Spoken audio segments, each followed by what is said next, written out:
Friends, जय माता दी। कैसे हैं आप सब दोस्तों। 11 अगस्त और संडे का दिन, श्रावण का विशेष रविवार। और जब रविवार को श्रावण में सप्तमी तिथि पड़ती है तो इसे भानु सप्तमी कहा जाता है। रविवार का दिन है और भगवान सूर्य का आधिपत्य होता है रविवार पर। सूर्य और चंद्र को भगवान शिव की आंखें माना गया है।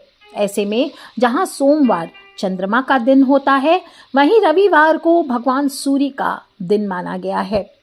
आदि पंचदेवों में से एक सूर्य देव भी हैं, जिन्हें कलयुग का एकमात्र दृश्य देव यानी प्रत्यक्ष देवता कहा गया है, जिन्हें हम रोज देख सकते हैं। और पौराणिक ग्रंथ भविष्य पुराण में वर्णन मिलता है कि भगवान श्री कृष्ण ने अपने पुत्र को सूर्य पूजा का महत्व बताया था। रविवार की प्रकृति ध्रुव होती है, सर्वश्रेष्ठ वार माना जाता है और ये दिन विष्णु भगवान और सूर्य देव का दिन भी कहा गया है। इस दिन सूर्य देव की उपासना करने से मनुष्य की कुंडली में सूर्य मजबूत होता है। और जब सूर्य मजबूत होता है तो क्या होता है, करियर हो, कारोबार हो, इसमें मन मुताबिक सफलता मिलती है। साथ ही आयु, सुख, सौभाग्य, इसमें वृद्धि होती है। मनुष्य का मान सम्मान बढ़ता है। सभी प्रकार के दुख हो, शारीरिक कष्ट हो, इससे मुक्ति मिलती है। सूर्य देव को जीवन का आधार माना गया है, इसलिए हर इंसान को चाहिए कि अच्छा स्वास्थ्य और तेजस्विता पाने के लिए रविवार के दिन आपको उपवास रखना चाहिए। इससे व्यक्ति के जीवन में सुख, समृद्धि, शांति, इसका आगमन होता है। कि सूर्य देव को ऊर्जा का भी कारक माना गया है, इसलिए इनकी पूजा से व्यक्ति में ऊर्जा का भी संचार होता है। इससे जब ऊर्जा का संचार होता है तो क्या होता है, मनुष्य में शारीरिक और मानसिक शक्ति में वृद्धि होती है। मनुष्य राजा के समान हो जाता है। और जब सावन का संडे आता है तो भगवान शिव को समर्पित सावन के महीने की सप्तमी रविवार को जब पड़ती है तो भानु सप्तमी कहलाती है। कहते हैं सूर्य देव का इस दिन प्रादुर्भाव हुआ था। वैसे तो ये पर्व हर महीने की कृष्ण और शुक्ल पक्ष की सप्तमी तिथि को मनाया जाता है, लेकिन सावन में जब आता है तो इसमें जाप, दान, व्रत, उपाय, मंत्र जाप ये करने पर सूर्य ग्रहण की तरह ही अनंत गुना फलों की प्राप्ति होती है। इस दिन सूर्य देव के निमित्त आपको व्रत, उपासना और उपाय करना चाहिए। तो इस बार कब है, सावन माह के शुक्ल पक्ष की सप्तमी तिथि 11 अगस्त को सुबह 5:44 से शुरू होगी और अगले दिन 12 अगस्त को सुबह 7:55 पर समाप्त होगी। दोनों दिन ही उदया तिथि है, लेकिन प्रथम उदया तिथि का भान रखते हुए हम 11 अगस्त को ही भानु सप्तमी का त्योहार मनाएंगे।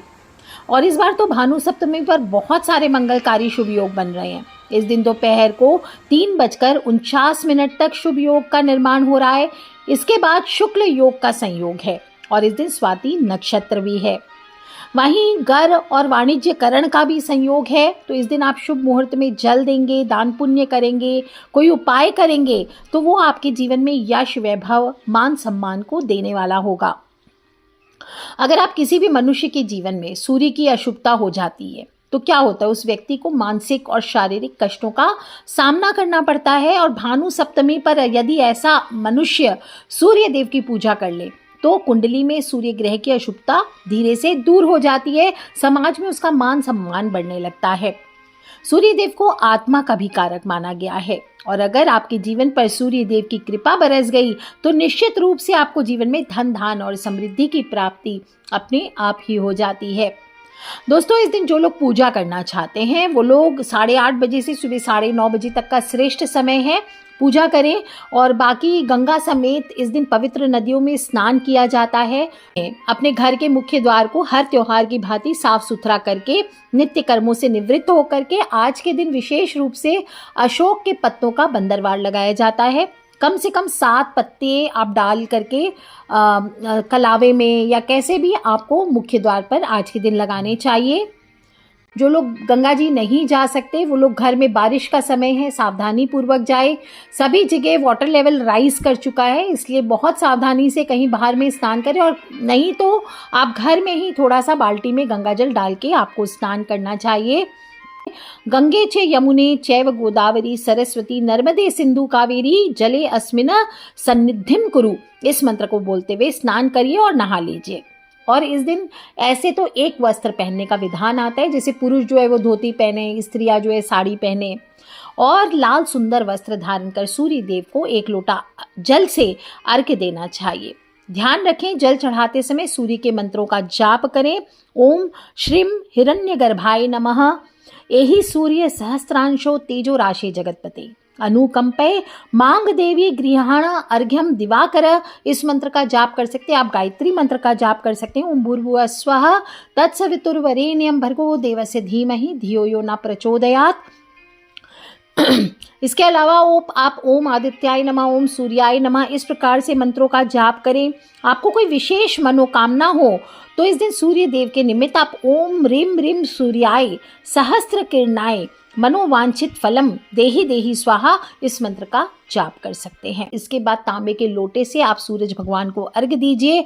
तांबे के लोटे में जल, रोली, अक्षत, इत्र, गुड़, शहद, इनमें से जरूरी नहीं कि सभी चीजें डालें। आपके पास जो चीज उपलब्ध हो आसानी से उस चीज को डालते हुए आप सूर्य देव को 3 बार अर्घ्य दें। ओम आदित्याय नमः, ओम सूर्याय नमः, ओम भास्कराय नमः।